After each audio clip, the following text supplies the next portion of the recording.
Good evening everyone. তো কাজটা শেষ করে এখন বসলাম কিছু কথা বলার জন্য। তো কিছু হাসিরও কথা, তাই বলবো এখন।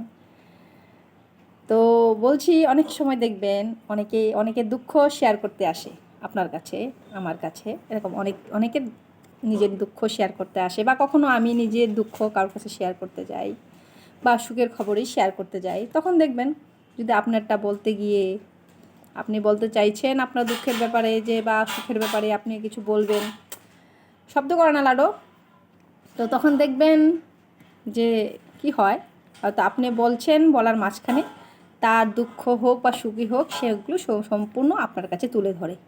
তখন আপনার মনটা কেমন লাগে?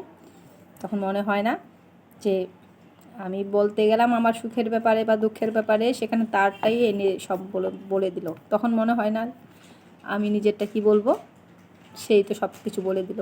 মনে হয় তখন যে আমার দুঃখের থেকে হয়তো তার দুঃখটাই বেশি, সেই জন্য সেখানে সুখ হোক বা দুঃখ হোক প্রকাশ করে লাভ হয় না। কখনো আমরা সুখ দুঃখের গল্প করে মনকে একটু সান্ত্বনা বা একটু খুশি করার চেষ্টা করি, কিন্তু হয়ে ওঠে না। তাদের দুঃখ নিয়েই বসে, সুখ নিয়েই বসে, তাই না?